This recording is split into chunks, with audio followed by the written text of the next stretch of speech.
সিনেমাতে যেমন বলে যে প্ল্যান বি থাকলে নাকি প্ল্যান এটা দুর্বল হয়ে যায়, যেমন অ্যাসপিরেন্ট সিনেমাতেই বলা আছে। তো সেইভাবে বহু বছর শুধু চাকরির দিকে লক্ষ্য করেই বসেছিলাম। ওটাই ছিল আমার প্ল্যান এ। প্ল্যান বি তৈরি করিনি।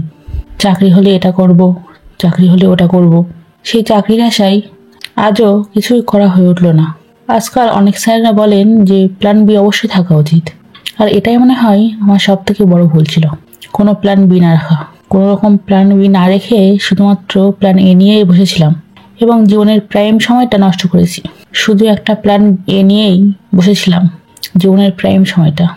এখন মনে হচ্ছে এই সময়টাই নষ্ট করে ফেলেছি। দোষটা আমার নিজেরই। অনেক ভুল করেছি, অনেক বাচ্চামি, অসতর্কতা করেছি নিজেকে নিয়ে, নিজের লাইফকে নিয়ে। আর আজ প্রায় 30-এর কাছাকাছি এসে সেটা উপলব্ধি করছি। আবার মনের মধ্যে একটা দ্বিধাবোধ কাজ করে। একবার মনে হয় কোনো দিকে না তাকিয়ে, কোনো দ্বিধাবোধকে পাত্তা না দিয়ে শুধু প্ল্যান এ নিয়েই থাকবো। প্ল্যান এ চাকরি, চাকরির আশা এবং চাকরির উদ্দেশ্য নিয়েই চেষ্টা চালিয়ে যাই যতক্ষণ না সফলতা আসে। আবার একবার এটাও মনে হয় যে প্ল্যান বি কিছু একটা করি, যদি যদি না হয় তখন ফলব্যাকটা করবো কিসের উপর? যদিও আমাদের মতো মধ্যবিত্ত ঘরের ছেলেমেয়েদের আর উপায় বাকি আছে। বয়স তো আর থেমে থাকছে না। নিজের কাছেই নিজ জবাবদিহি করতে পারছি না। এ দায় কার? সবই নিজের, না সরকারের, না ভাগ্যের? প্রথম যখন চাকরির পরীক্ষায় প্রস্তুতি শুরু করলাম, তখন মনে একটা অন্যরকম উত্তেজনা ছিল, কনফিডেন্স ছিল। মনে হতো ঠিকই হয়ে যাবে। কিন্তু যত দিন এগোচ্ছে কেমন জানি বিষণ্ণতা ছেদ হচ্ছে মনে। সেলফ ডাউট চলে এসেছে। আদেও হবে তো? কবে হবে? সব কিছুই কেমন জানি অনিশ্চিত। কি জানি, হয়তো সফলতার চূড়ান্ত স্বাদ পাওয়ার জন্য ব্যর্থতার, নিরাশার গভীরেও ডুবে যেতে হয়। আমরা অ্যাসপিরেন্টরা যাদের একটু বয়স হয়ে যাচ্ছে বা মোটামুটি অনেক বছর প্রিপারেশন নেওয়ার পরও যখন কোনো সাফল্যের মুখ দেখতে পায় না, সেই অ্যাসপিরেন্টদের এত বাধা, এত কমপ্লিকেশন অতিক্রম করে চলতে হয়। ছেলে এবং মেয়ে, আমি সবার কথাই বলছি। অনেকে বলে মেয়েদের আবার কি, ওদের তো ঠিক বিয়ে হয়ে যায়। আসল চাপ তো ছেলেদের। কিন্তু আমার মনে হয় ছেলে মেয়ে উভয়েরই একটা আলাদা আলাদা চাপ থাকে।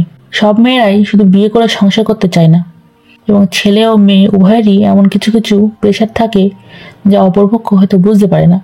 একজন অ্যাসপিরেন্ট, সে ছেলে হোক বা মেয়ে, যখন সফলতা পায় না, তখন ধীরে ধীরে অনেক চাপ, প্রেশার শুরু হয়, সমাজ, পরিবার এবং নিজের থেকেও, যেগুলো একজন অ্যাসপিরেন্টই উপলব্ধি করতে পারে। এখন অ্যাসপিরেন্ট মানে তো এই না যে তার কোনো কাজ নেই, দিনরাত 24 ঘন্টা শুধু পড়াশোনাই করে, আর কোনো দায়িত্ব নেই। কত বাধা, কত কমপ্লিকেশনস অতিক্রম করে চলতে হয়। আমরা মনে করি অ্যাসপিরেন্টদের আবার কী কাজ, সকাল থেকে রাত পর্যন্ত সারাক্ষণই পড়া। বাট এরকমটা না। যারা ওয়ার্কিং অ্যাসপিরেন্ট আছো, মানে হয়তো কাজ বাজ করে সরকারি চাকরির জন্য প্রিপারেশন নিচ্ছ, তারা ভাবতে পারে যে আমরা যদি ফুল টাইম অ্যাসপিরেন্ট হতাম তাহলে হয়তো আরও অনেক কিছু করে ফেলতে পারতাম। কিন্তু আদতে হয় না তেমনটা। অনেক কাজ, ফ্যামিলি রেসপন্সিবিলিটি, বিভিন্ন আনুষঙ্গিক ঝামেলা, কাজকর্ম, বাড়ির প্রবলেমস, ফাইন্যান্সিয়াল ইস্যুস, বাজারঘাট, বাবা মায়ের চিকিৎসা, অনেক কিছু এসে যায়। এবং সেই সব কিছু বার্ডেন নিয়েই, দায়িত্ব পালন করেই আমাদের পড়াশোনাও এগিয়ে নিয়ে যেতে হয়। পড়তে পড়তেও সবসময় মাথার মধ্যে ঘুরপাক খাই যে আদৌ কি সাকসেস পাবো? এই রাত জেগে পড়াশুনো, এই উৎসবের দিনে ঘরবন্দি হয়ে পড়াশুনো, কোনো কি কাজে আসবে? আদৌ কি সেই জায়গাটা অর্জন করতে পারবো যেটার জন্য এত চেষ্টা, এত লড়াই? সেই স্বপ্ন কি বাস্তবায়ন হবে? বাবা মায়ের সেই গর্বের হাসি মাখা মুখ কি দেখতে পারবো? জীবনে তাদের প্রতি যে দায়িত্ব, কর্তব্য পালন করা উচিত, তার শিকিভাগও কি করে যেতে পারবো? এখন যারা নতুন প্রিপারেশন নিচ্ছ বা বয়স 20-22-এর মধ্যে, তারা এই ব্যাপারটা হয়তো এখন বুঝতে পারবে না। যদি তাড়াতাড়ি চাকরি পেয়ে যাও তো ভালো, নইলে সবার ভাগ্য তো সমান হয় না। কখনো দেখবে একদম শিওর থাকবে যে এই চাকরিটা আমার হয়ে যাবেই, তারপর সামান্য একটুকুর জন্য সেই সুযোগটা হাতছাড়া হয়ে যাবে।